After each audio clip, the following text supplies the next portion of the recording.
Master CVV. నమస్కారం.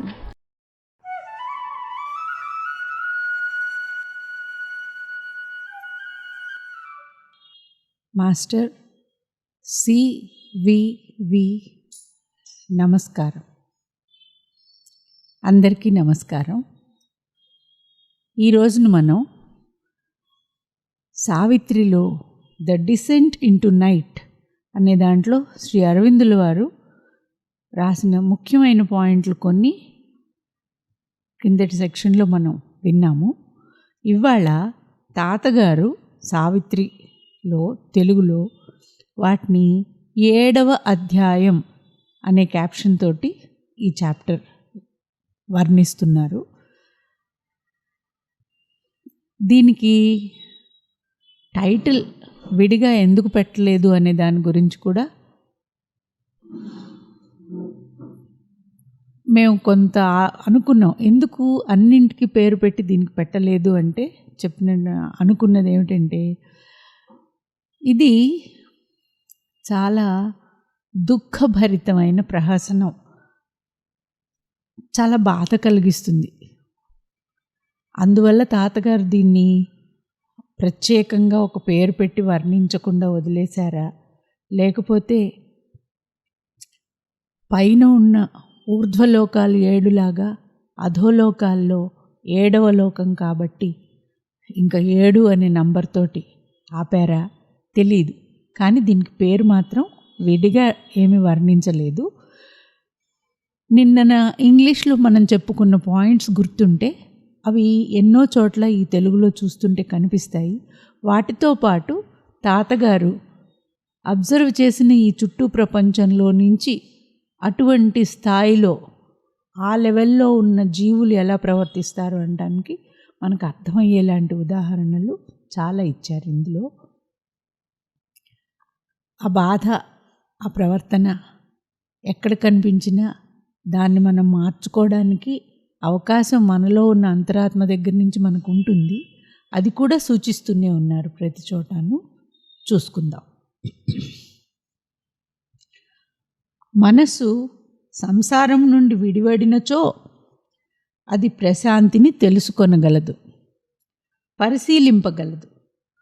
హృదయములోని చీకటి తొలగి దుఃఖమును త్యజించినచో అజ్ఞానము నుండి ఆవేదనల నుండి తప్పుకొనగలుగును.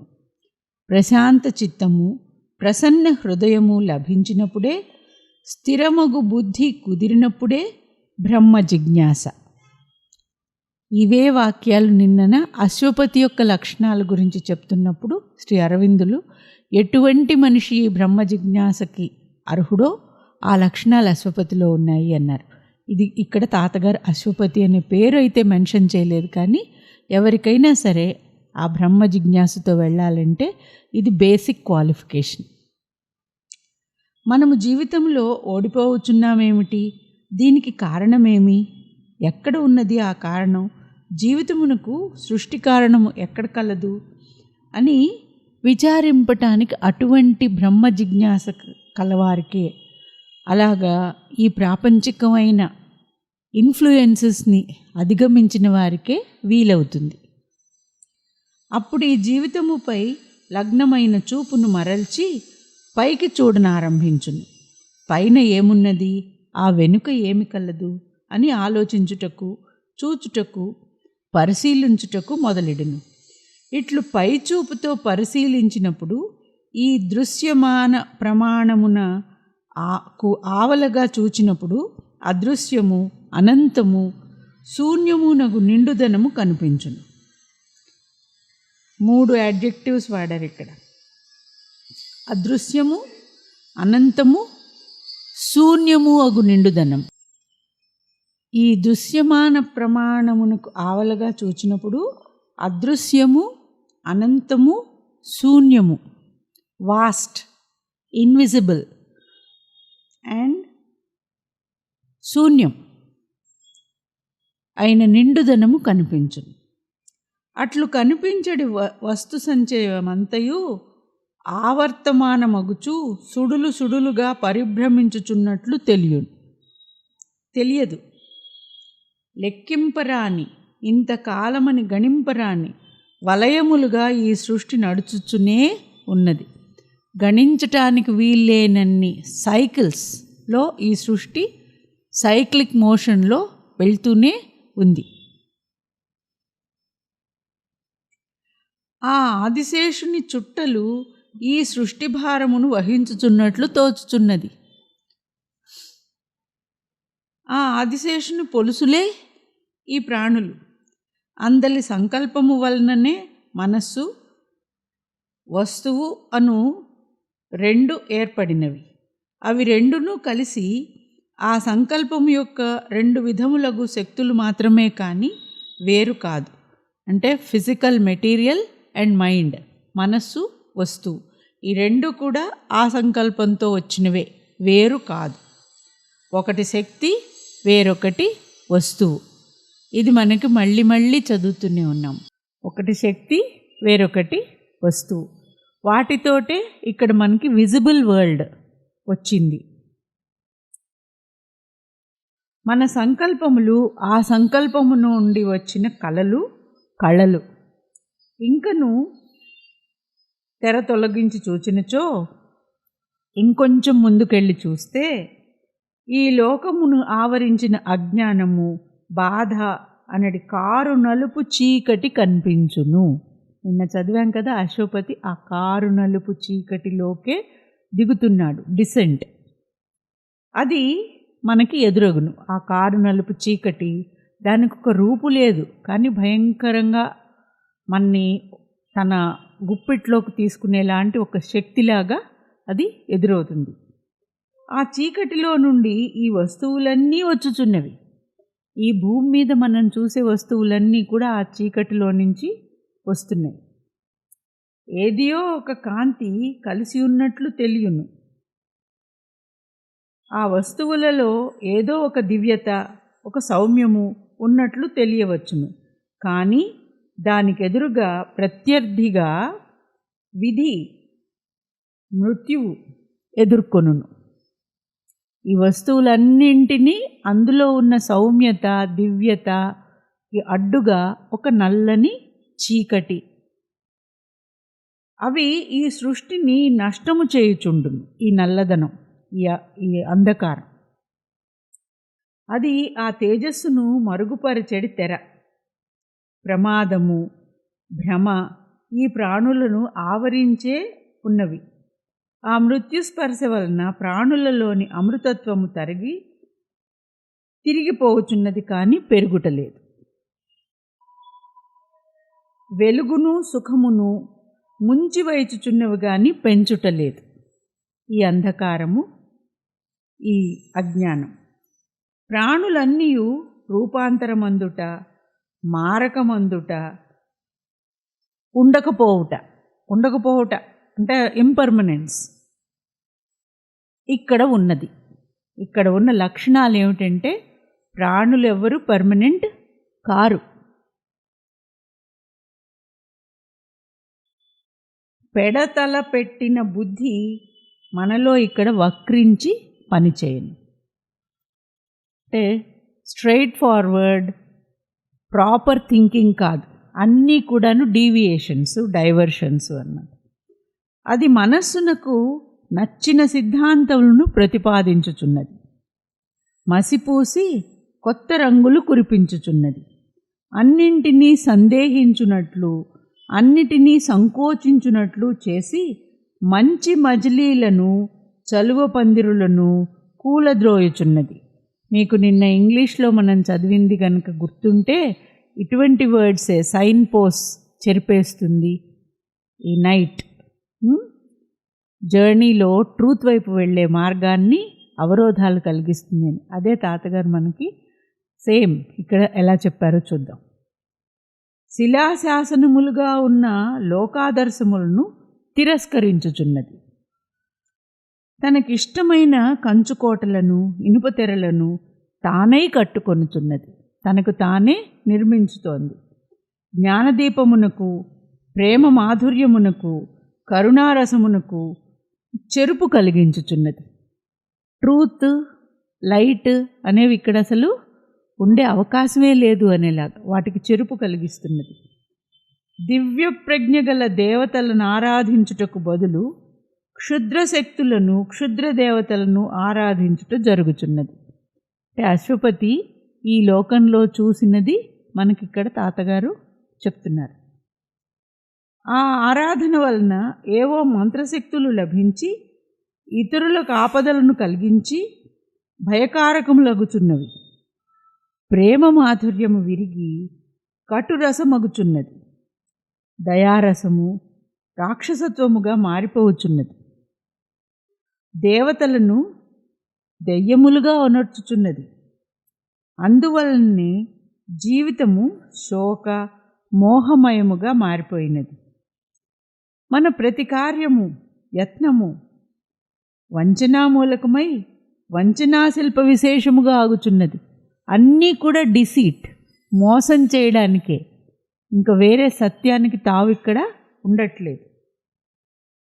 అందువలన ఎంతటి గొప్ప ఉద్యమమైనను విఫలమగుట జరుగుచున్నది, లేదా అల్ప ఫలితములు ఒసంగుచున్నది, కానీ పూర్ణ ఫలితములు ఇచ్చుటలేదు. 100కి 100 పాళ్ళు ఫలించుటలేదు. కారణము 100కి 100 పాళ్ళు మన సంకల్పములు సత్యమూలముగా ఉండకనో, ఏదో అసత్యం ఎక్కడో ఏ కొద్ది మోతాదులోనో ఏ కొద్ది కాలమో ఈ తేనెలో నీటిబొట్టుగానైనా కలిసి చెరచివేయుచున్నది. మనోవాక్కాయ కర్మల్లో ఎక్కడో ఒక చోట ఉప్పు కళ్ళు పడి ఈ పాలన్నీ విరిగిపోవచ్చున్నవి. అయ్యో, గుడి కట్టించినను చెడిపోయినామందరు. పతనహేతువులకు వెలుపల వెదకడమే కానీ ఈ చెడుటకు కారణమును గుర్చి లోపల వెదకము. ఇన్ని గుళ్ళకెళ్ళాం, ఇన్ని పూజలు చేసాం, అయినా ఫలితం రాలేదేంటి అనుకోవడం అనేది మనకు చాలా కామన్. దాని గురించి ఇక్కడ ఎందుకు అలా అవుతుంది అని. వెంకటేశ్వర దర్శనము చేసినాము, మొక్కుబడులు చెల్లించినాము, అయినను ఈ చిక్కులేమిటి, చీకటేమిటి అందుము. చీకటి మనలోనే ఉన్నదని తెలుసుకొనలేము. ఈ అనంతమైన చీకటి మనలోనే ఉంది. లోపలి శత్రువులు సవసవగా ఎవరికినీ వినిపింపకుండా నీకేద్యో దుర్బోధ చేయుదురు. గుసగుసలతో ఎవ్వరికీ తెలియకుండా నీకు బోధ చేస్తారు లోపల నుంచి, చెడు బోధలు. ఒక నల్లని ముళ్ళ విత్తనము నాటుదురు. అది పెరిగి పెద్దదై వేదన, మృత్యువు అనే పండ్లనిచ్చును. అర్ధరాత్రి ఏకాంతములో ఆ సైతాన్ దూతలు నీలో దొంగల వలె మునిగాళ్ల మీద నడుచుచూ ప్రవేశింతురు. అర్ధరాత్రి అంటే కూడా మళ్ళీ మనం ఇది విజువలైజేషన్కి ఒక మెటఫర్ కింద చూసుకోండి తప్ప, మన మనస్సులో ఎప్పుడు అజ్ఞానము చీకటి ఉంటే అదే అర్ధరాత్రి. అర్ధరాత్రి లైట్లు వేసి కూర్చున్నాం కదా అనేలాగా కాదు, డార్క్నెస్.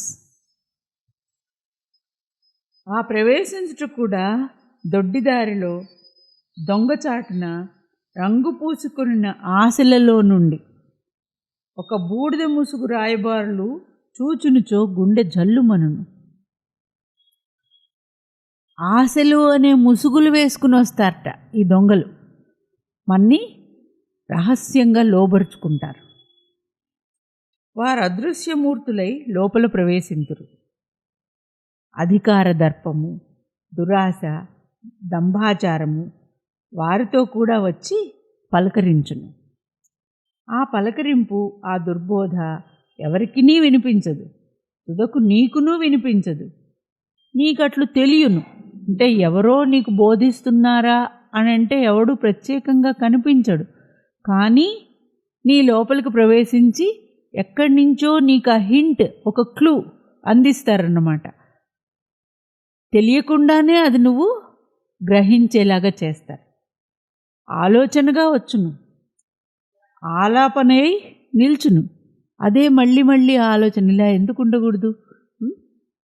సైతాను దూతల అదృశ్య హస్తములతో చీకటి బీజమును, చావు విత్తనమును చడీ చప్పుడు లేక నీలో నాటివేయుదురు. ఆ నాటిన పాదు చెదిరిపోకుండా పైనొక ఉక్కు కుంపటి కప్పివేయుదురు, ఆ కంచెను కట్టివేయుదురు. అప్పుడు మనసు పాపచింతనకు లోబడిపోవును, దుర్విధికి బందీ అగును, అంతటితో పరిసమాప్తి. ఈ ఒక్క ఎగ్జాంపులే కాదు, చాలా ఎగ్జాంపుల్స్ తోటి ఇలాగా ఆ నైట్ లక్షణాలు ఎలా ఉంటాయి, అవి తన సృష్టిని తన కిందికే ఉంచుకుని డివినిటీ వైపు వెళ్ళటానికి వీల్లేకుండా ఉండేలాగా ఎలా ప్రయత్నిస్తుంది. ఇది కనుక డివైన్ ఫోర్సెస్కి, ఫోర్సెస్ ఆఫ్ డార్క్నెస్కి మధ్య ఒక టగ్ ఆఫ్ వార్ అనుకునేట్లయితే, టగ్ ఆఫ్ వార్లో ఇటువైపు ఉన్న ఫోర్సెస్ అన్నీ కూడా డార్క్ ఫోర్సెస్ అన్నమాట. ఈ డార్క్ ఫోర్సెస్ తాము గెలవాలనే విశ్వ ప్రయత్నం చేస్తాయి.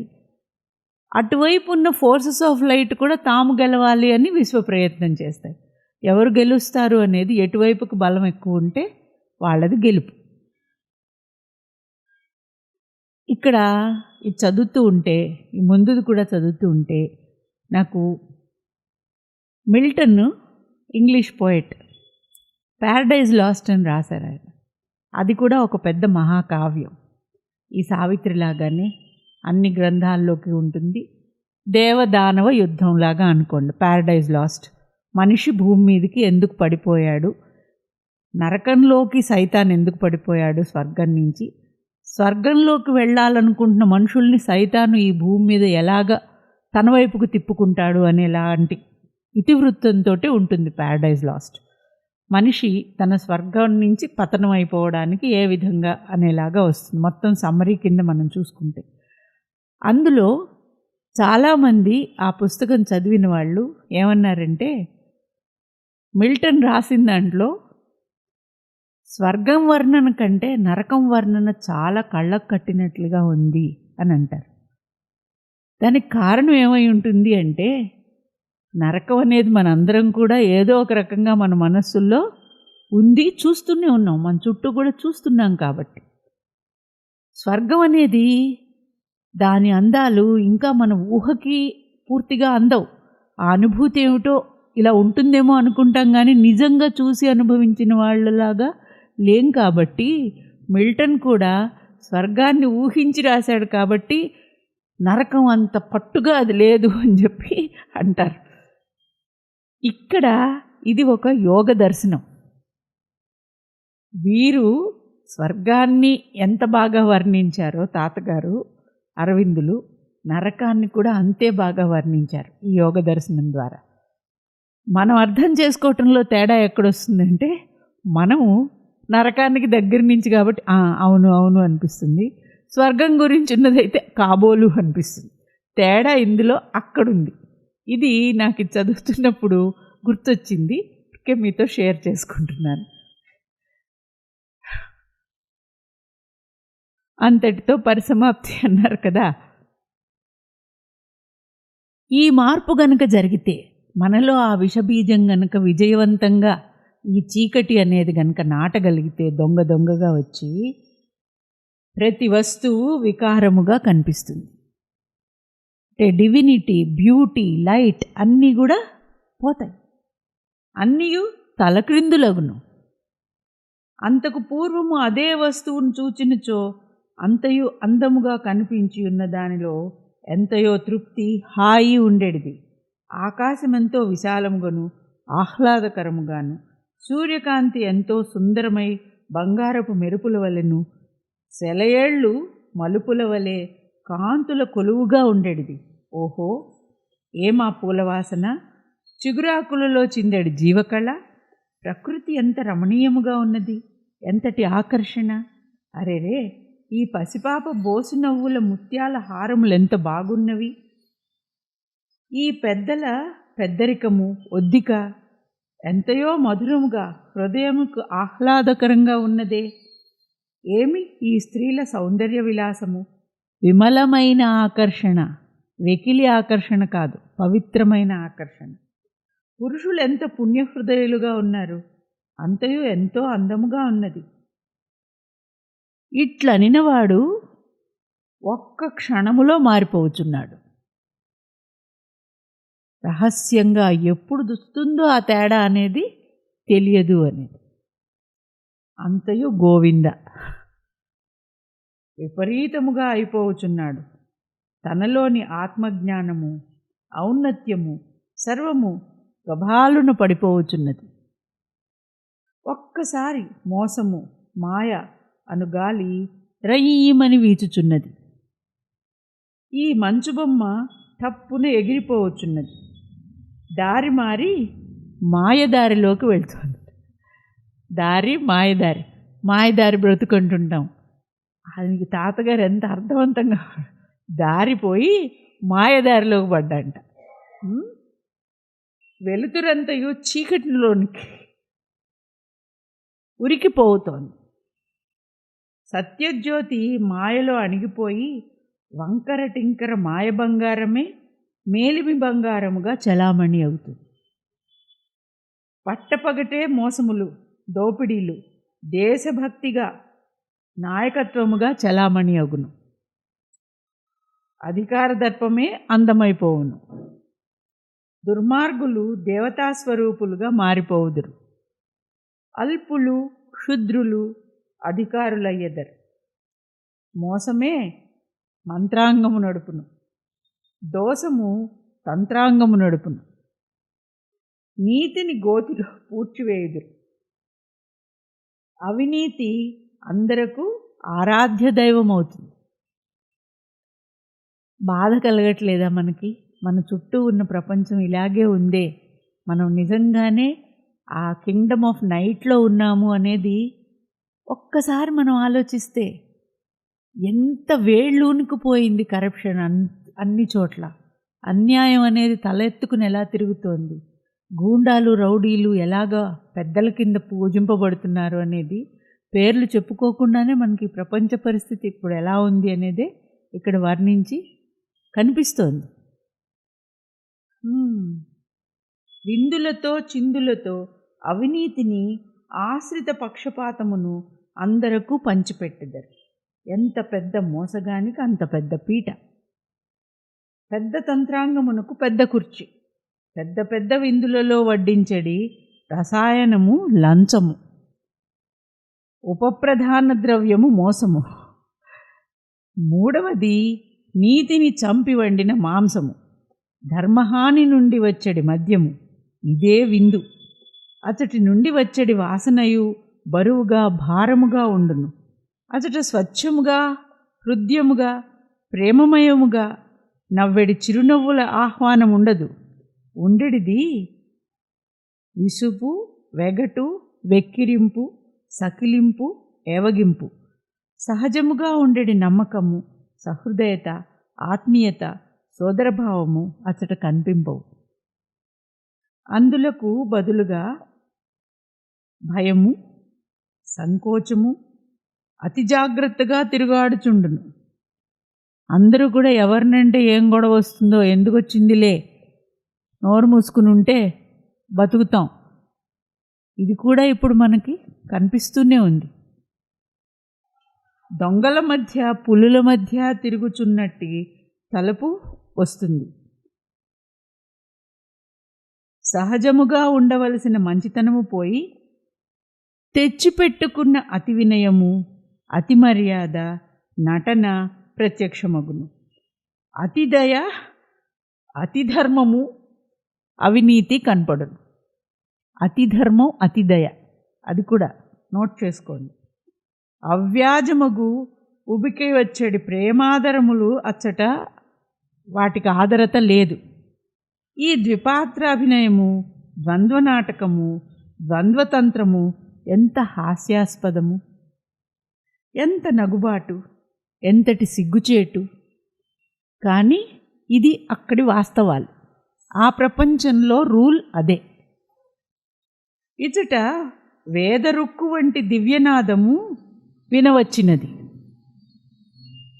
దీనిని పోలినట్టిదే యోగివేమన ఇట్లు ప్రవచించినాడు.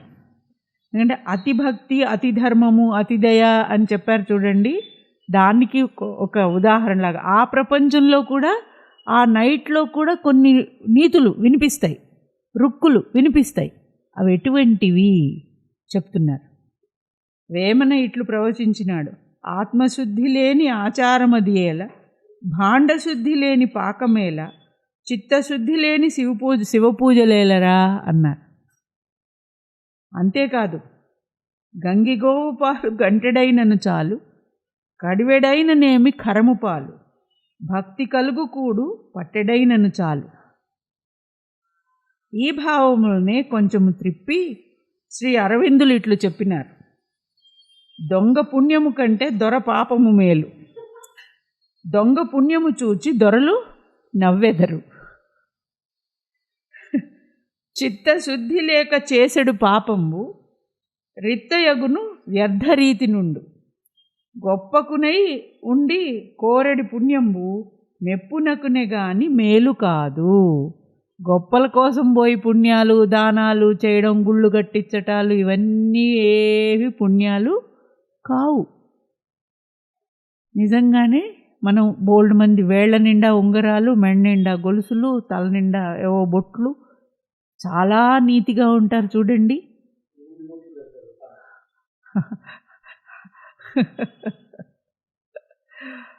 ఇవన్నీ కూడా ఆ నైట్ ఆఫ్ డార్క్నెస్లో మనకి కనపడే లక్షణాలు. మేలునకై చేయు మేటి పుణ్యంబు మేలగు కర్తకు మేదినికెల్ల. ఎవరికైనా నిజంగా మేలు కావాలనుకుని, ఈ భూమికి మంచి కావాలనుకుని చేస్తే ఆ పుణ్యం వల్ల అందరికీ మంచి వస్తుంది. రామాయణంబును వ్రాయంగవచ్చు, భూమిని అందరూ కొని పొగడంగవచ్చు, భారతంబును వ్రాసి ప్రకటింపవచ్చు, భారతం అందరూ పఠింపవచ్చు. చిత్తశుద్ధియు లేక చేసిన రచన అచ్చు యంత్రంబుల అరగంగజేయు. చిత్తశుద్ధి లేకుండా చేసిన రచన ఉందే, అది కేవలం ఆ ప్రింటింగ్ మిషన్లో ఇంక్ వేస్ట్. ఇచ్చును కొందరికి ఏదియో మంచి, తెచ్చును తెలివియు తేట కొందరికి.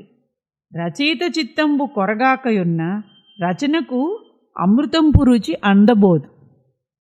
స్వార్థపు ప్రేరణ సాగించునదియే వ్యర్థంబు పుణ్యంబు వ్యర్థంబులగును. తా స్వార్థపరుడై ఒనరించు పుణ్యము అణగారిపోవును, అది స్వార్థమగుట వల్ల. ఖచ్చితం అనేసి తాతగారు ఎంత గట్టిగా రాసేసారో చూడండి. స్వార్థంతో ఏదో పుణ్యకార్యం చేశామంటే అందులో నుంచి మీకు వచ్చే పుణ్యం ఏది లేదు. మీరు రామాయణ భారతాలు పఠించండి, అందరికీ పంచిపెట్టండి, పుస్తకాలు ఏదైనా గుళ్ళు కట్టించండి, లేదు. సో ఈ నైట్లో ఏం చూస్తామంటే చిత్తశుద్ధి ఉండదు.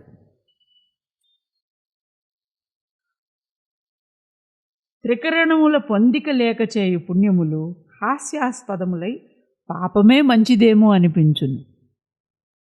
అందుకే అరవిందులు కూడా అలాగే నవ్వుతారయ్యా అలాంటి పుణ్యాలు చేస్తే అని. స్వార్థముతో దురహంకారముతో ఆడంబరమునకై చేయు పుణ్యము వ్యర్థము. స్వార్థ దూషితములైన పుణ్యకార్యములు పాపకార్యములు కారకములే కానీ స్వర్గమునీయజాలవు. పాపం చేస్తే ఎంతో, స్వార్థంతో పుణ్యం చేస్తే కూడా మీరు వెళ్ళేది నరకానికే. ఓ నాయన, చిత్తశుద్ధి లేక చేసిన పుణ్యము కొంచెమైననేమి కొదువలేదు, విత్తనంబు మర్రి వృక్షంబునకునెంత అనినారు వేమన యోగీంద్రులు. వేప విత్తనములు ఎన్ని బస్తాలైనను చేదునే ఇచ్చును. అంటే మనం స్వార్థంతో చేసే పుణ్యం ఎన్ని బస్తాలైనా అవి వేపగింజల్లాంటివి, చేదునే పంచిపెడతాయి తప్ప అందులో నుంచి స్వర్గ ఆనంద మాధుర్యాలు రావు. స్వార్థమే చేదు విషము. పరార్థము తేనె లేక అమృతం. ఇతరుల కోసం నిస్వార్థంగా మీరు ఏ చిన్న పని చేయగలిగినా, అదెంత చిన్నదైనా సరే, విత్తనంబు మర్రి వృక్షంబునకునంత అనేది ఇక్కడ కూడా వర్తిస్తుంది. కాములగు స్వార్థపరుల అల్పపు కోరికలు అల్పపు సుఖములు అట్లు గుట్టలు పడి ఉండును. ఈ నైట్లో అటువంటివన్నీ గుట్టలు గుట్టలుగా ఉంటాయట. ఏమిటి? కామ్యంతో, ఒక కోరికతోటి చేసే పుణ్యాలు. గుట్టల కింద ఉంటాయట, రోడ్డు పక్కన పడి అశ్వపతి చూశాడంటారు. ఇటువంటి వర్ణనతోటి ఈ నైట్ని తాతగారు ఇంకా చాలా వివరంగా వర్ణిస్తున్నారు. ఇది మనం నెక్స్ట్ సెక్షన్లో చూద్దాం. నమస్కారం.